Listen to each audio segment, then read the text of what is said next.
सकाळी 10 वाजता लहान मुलांच्या ऑडिशनला सुरुवात झाली। पालक स्टुडिओच्या बाहेर थांबले होते।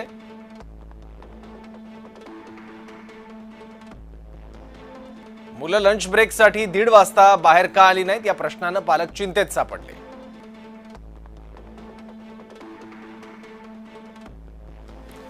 दुपारी 1:40 रोहित आर्यनं मुलांना ओलीस धरलंय असं सुरक्षा रक्षकानं सांगितलं।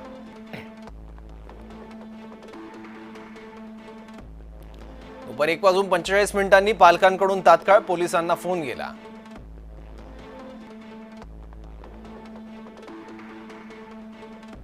दुपारी 2 वाजता पोलीस घटनास्थळी पोहोचले। रुग्णवाहिका आणि अग्निशमन दलही दाखल झालं।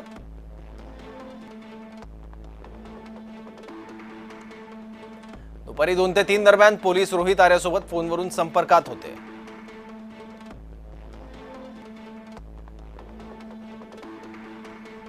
दुपारी 3:15 वाजता मागण्या पूर्ण होतील असं पोलीस आर्याला सांगतात, मात्र आर्य तरीही ऐकत नाही।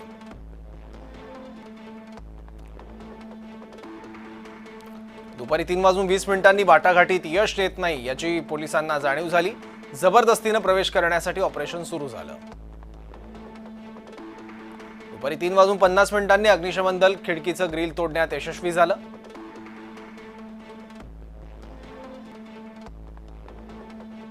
दुपारी 4 वाजता साध्या वेशातील सहाय्यक पोलीस निरीक्षक वाघमारेंना आर्यनं ओळखलं नाही। दोघांमध्ये हाणामारी झाली। आर्य वाघमारेंवर एअरगन रोखतो, मात्र ते पिस्तूल आहे हे वाघमारेंना माहीत नव्हतं।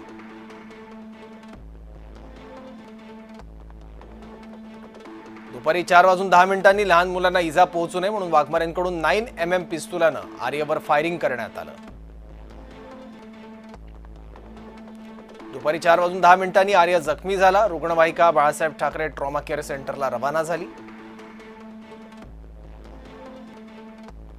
दुपारी 4:10 सर्व 17 मुलांची आणि एका ज्येष्ठ नागरिक महिलेची सुटका करण्यात आली।